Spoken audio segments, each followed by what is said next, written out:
Give me 10 random players தலை will bring you trophy அப்படின்ட்டு. அது வந்து ட்ரூ கிடையாது அப்படின்றது இந்த சீசன் ப்ரூவ் ஆயிருக்கு. Every team has to have quality players. Quality players இல்லை அப்படின்னா ரிசல்ட்ஸை ப்ரொடியூஸ் பண்ண முடியாது. நீங்க எவ்வளவு பெரிய கேப்டனா இருந்தாலுமே பிளேயர்ஸ் பெர்ஃபார்ம் பண்ணல அப்படின்னா டீம் ஜெயிக்கிறதுக்கான வாய்ப்புகள் கஷ்டம். ஸோ இங்க இருந்து எனக்கு 2 கொஸ்டின் இருக்கு. ஒன்னு, இதுதான் டோனிக்கு லாஸ்ட் சீசனா, இல்ல இரண்டாவது கொஸ்டின் வந்து சிஎஸ்கே வந்து ரீடைன் பண்றதுக்கான வாய்ப்புகள் இல்ல ரீடைன் பண்ண வேண்டிய பிளேயர்ஸ் யாரு? நட்ராஜ் நீங்க சொல்லுங்க, அதுக்கப்புறம் நம்ம தினேஷ் கேட்கலாம். தோனிக்கு தான் லாஸ்ட் சீசனா அப்படின்னு கேட்டீங்க. பட் அதை நம்ம இந்த சீசன் இல்லை, ஒரு 4-5 சீசனாவே கேட்டுட்டு இருக்கோம். அதுக்கு வந்து பதில் தோனி தான் சொல்லணும். அதுக்கு வந்து எல்லாரும் சொல்றது it's his choice, his decision to take, his decision மேக்னு சொல்லிட்டு இருக்காங்க. பட் இந்த ஒரு பர்டிகுலர் ஸ்டேஜ்ல அவர் விட்டுட்டு போக மாட்டாருன்னு தான் தோணுது. ஏன்னா நெகட்டிவ் சைட் ஆஃப் லைட்ல இப்ப சிஎஸ்கே இருக்கு. ஸோ அந்த மாதிரி சுச்சுவேஷன்ல இப்ப தோனி விட்டு போனா அது வந்து தோனிக்கு தான் கெட்ட பேர் வரும். ஸோ அதனால மேபி நெக்ஸ்ட் சீசன்ல பாசிட்டிவ் நோட்ல கொண்டு வந்துட்டு அதுக்கப்புறம் ரிட்டையர் ஆவார்னு நம்பிக்கை.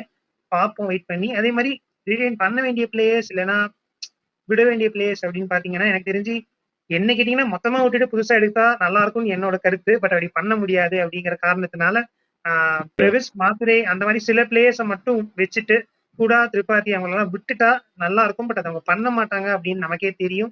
ஸோ இன்னொரு 3 வருஷத்துக்கு இதே டீம் வச்சுதான் நம்ம சமாளிக்கணும் அப்படிங்கிறது கஷ்டமான விஷயம். 3 வருஷம் இதே டீம் இருந்தா முடிஞ்சு போச்சு. நம்ம அடுத்த மெகா ஆக்ஷனுக்கு அப்புறம் சிஎஸ்கே பத்தி பேசலாம் அப்படின்ற கதை தான். நீங்க சொல்லுங்க, டோனிக்கு இது லாஸ்ட் சீசனா, இல்லைன்னா வந்து சிஎஸ்கேக்கு யார் ரீடைன் பண்றது மட்டும் சொல்லுங்க. ரீடைன் பண்ண வேணாம் பிளேஸ் நிறைய இருக்காங்க. இவங்க ரீடைன் பண்ணா பெட்டரா இருக்கும் அப்படின்னு நினைக்கிறது யாரு? ஸோ எம்எஸ் தோனிக்கு லாஸ்ட் சீசனா அது அவர் நட்ராஜ் சொல்ற மாதிரி அவர் வந்து அது தோனி கையில தான் இருக்கு, அவர் விளாடணுமா விளாடக்கூடாதான்ட்டு.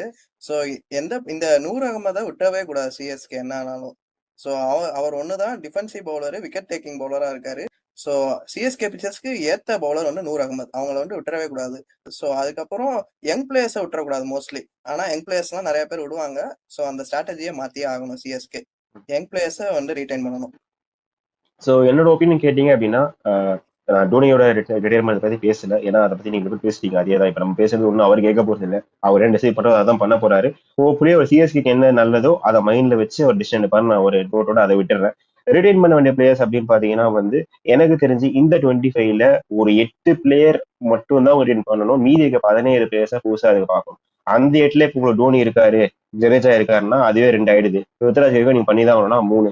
மீதி இருக்க ஒரு 4-5 பிளேயர்ஸ் ஸ்மார்ட்டா அவங்க யங்ஸ்டர் மேல ரிட்டன்ஷனை போட்டு மீதி அடுத்த வருஷம் பெட்டரா டீம் கிடைக்கும்ன்ற ஹோப்ல பண்ணாங்கன்னா மேபி நெக்ஸ்ட் இயர் சிஎஸ்கே பெட்டரா இருக்கும் அப்படின்னு சொல்லி இந்த வீடியோ முடிச்சுக்கிறேன். இந்த மாதிரி வீடியோஸ் நம்ம சேனல் ரெகுலரா வந்துட்டே இருக்கும். அதெல்லாம் பார்க்கணும்னு நினைச்சீங்கன்னா மறக்காம வெட்டி சீரியஸ் பண்ணிக்கோங்க. நான் உங்களை அடுத்த வீடியோல பாக்குறேன். அது வரைக்கும் தேங்க்யூ.